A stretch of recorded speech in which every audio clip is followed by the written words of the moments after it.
I really, really like when we win 1-0. Not that I don't like to see us scoring plenty of goals, but these are like really sweet wins, 1-0, especially against tough opposition, especially away from home. So they must have learned something from the past seasons, and then they're trying to be more pragmatic about the games and try to be clever and lose this naivety that we had as a young team in the previous seasons. And I could really see this happening now.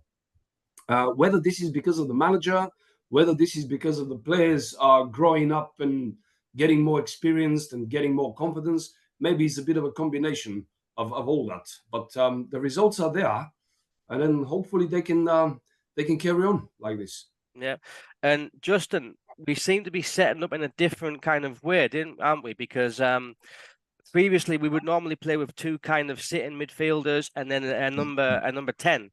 We seem to have ditched the number 10 and we're playing with one sitting midfielder and two number 8s. With like Job and Rig that are kind of like one of them is pushing on to be a number 10, but they're kind of sitting. I think this kind of suits our player as well because the players are naturally suited to that position. Do you agree with that?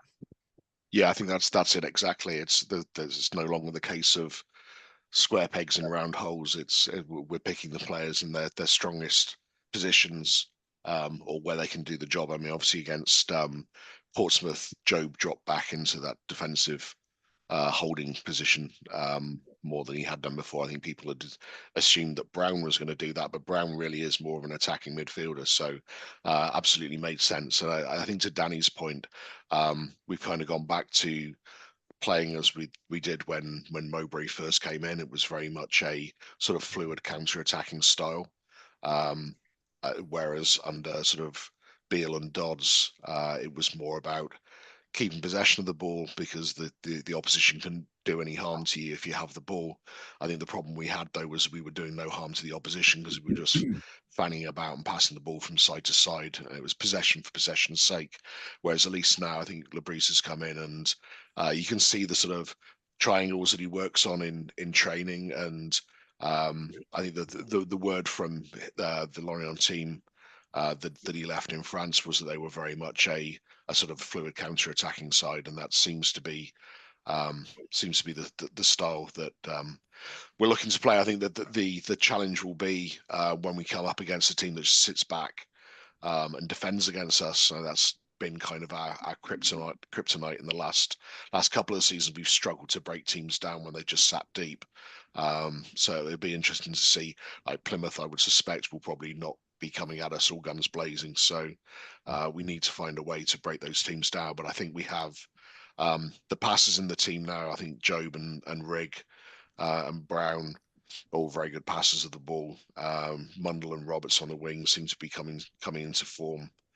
So hopefully we'll be able to break that down if that challenge does pose itself to us.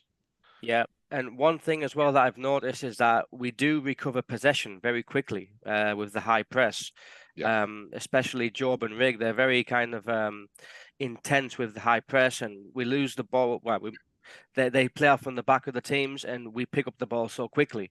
That's something that as well that we haven't seemed to have had in recent times. Moving on then, Danny, the squad, the transfer window closed. We lost Jack Clark, we lost Pierre Ekwa, but we've brought in some good additions. What do you make of the squad as it looks currently?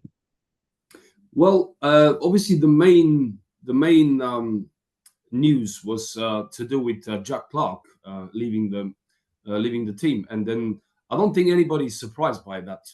I just think that we should have taken a bit more money for him, but as you know, this is a tough business. This is like negotiations, lots of people involved. The fact is that he's gone now, and maybe this is a blessing in disguise because you could see that before that, everything was about Jack Clark, where now the team is playing with more freedom and you can actually rely on so many players on the pitch. And thanks God we've got this youngster, Chris Rigg, who is absolutely magnificent. I really believe that this guy will be something in football in a few years. Even now, he's brilliant. As you said, he's like going back and getting the ball off the opposition, passing it really well. It's what a player he is, and I'm particularly pleased for Mayenda because, as you know, everybody knows that we were struggling for a proper striker, for a proper nine up there, and this guy is young and aggressive and physically strong, and when I was in the studio for the Sheffield Wednesday game, I said before the game, I said I really believe that this guy will score some goals, and he did that twice against Sheffield Wednesday. So I was really pleased with my prediction. But I think he will carry on doing that.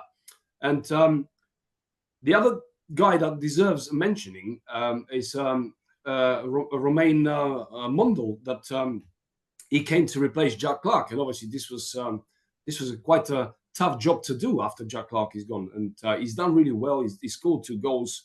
He looks sharp. He looks hungry. He's fast. He's skillful.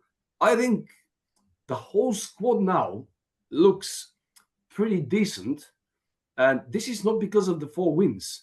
This is how we play. This is how you can see this confidence in the lads, and when they come out and they play with freedom. And I really like this. I really love this at the minute.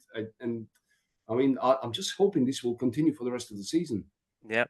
Justin, Danny made a good point there. He named 3 players, Rig, Mundel and Mayenda. 2 of them, at least, we probably didn't expect to be hearing much about them this season. Yeah, especially Mundel and Mayenda. But how have you found them so far?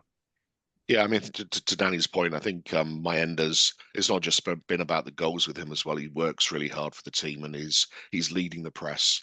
It'd be very hard to imagine a player like Hamir doing pressing quite as much as Mayenda has been. And yeah, the goals have been well taken as well. It was unlucky not to have picked up another one against Portsmouth, with Brown just sweeping that goal in off his toe. But yeah, been impressed with all 3 of them. I think Rig really wasn't a surprise to us. I think anybody who's seen him play in the under-21s would have seen that he was head and shoulders above sort of, not even kids his own age, kids that are sort of 3 or 4 years older than him. He's really been the class player on the pitch at that level. The fact that he's now playing for England under-19s and captaining the side, I think tells you a great deal about his trajectory.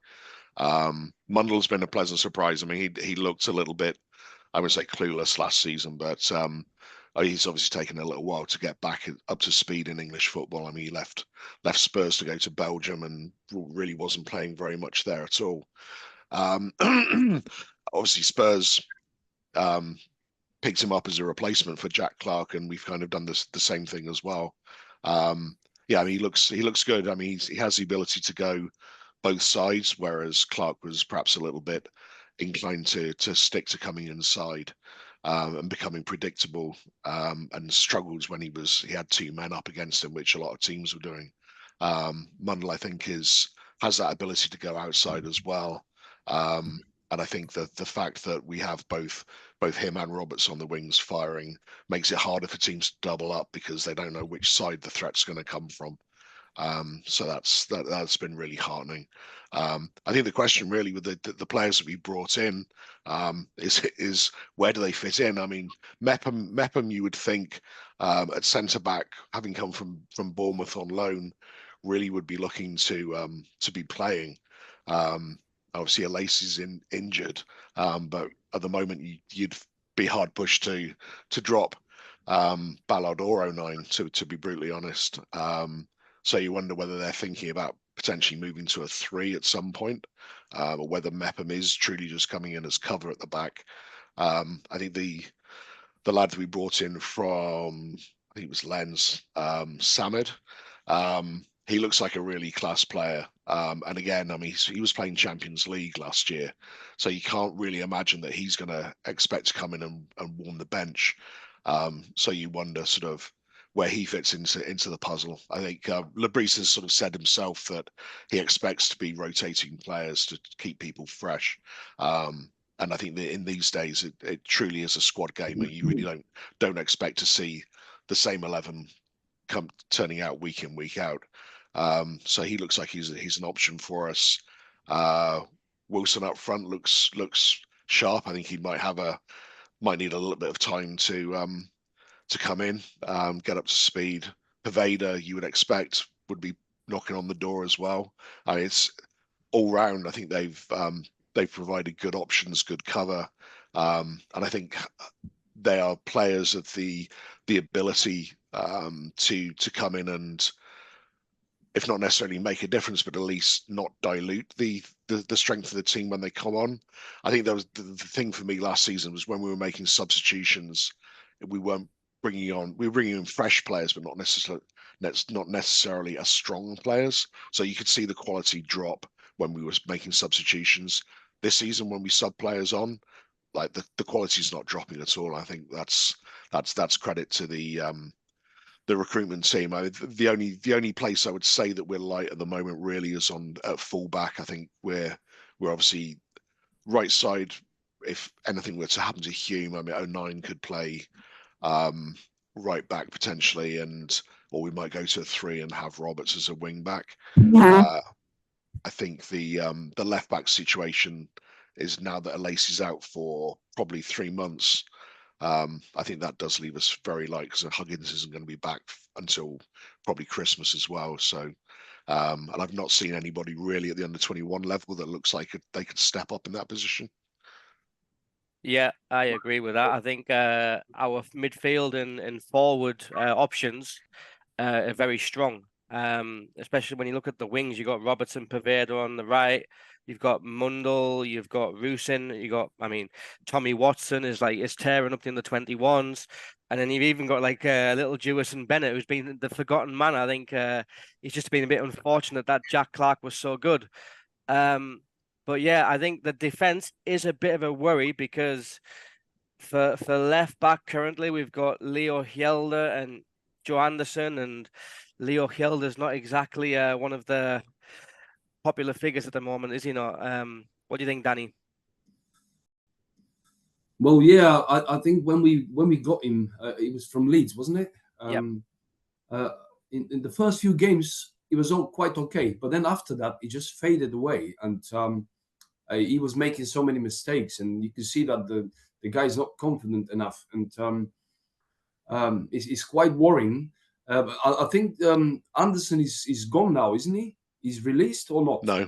There was a rumor he was released, but he played for the under-21s on Thursday, I think. I think he looks pretty horrendous at the minute. I'm sorry to say that, but he was awful. He was awful for the under-21s against Liverpool. If we rely on him, this is God help us. I mean, defense is quite an important thing, because if you're not leaking goals, then you've got every chance to win a game, or at least get a draw. But hopefully we can. Regis Lebris, he knows what he's doing, and I'm pretty certain. I mean, it's such a shame that Huggins, such a talented player, is getting injured quite often, and it's the same with Alesi. He made a good start of the season, and then again off injured. It looks like these two guys are quite getting injured quite easily, and that is a worry for me, a massive worry. But well, hopefully the rest of them will do a good job, and we're going to keep this goal shut for a long period of time. Yeah, fingers crossed. I mean, I went to the pre-season tour in Spain, and actually Leo Hjelde and Joe Anderson were two of the standout players in a few of the matches. In a good way, standout. No, in a good way. In a good way. And so I was kind of surprised that they haven't really kicked on. But anyway, moving on then. So we're going to talk about Regis Lebris, because he's just come from nowhere. And he's speaking words of wisdom. So yeah, what have you made of him so far, Justin? The way he conducts himself. Love the guy, to be honest. He's very much a calm influence on the sidelines. He doesn't seem to get phased so far. anyway, he seems to be pretty calm and stoic on the sidelines. Be interesting to see what happens if we do actually go behind at any point this season. But yeah, and speaks well. I don't know if it's the fact that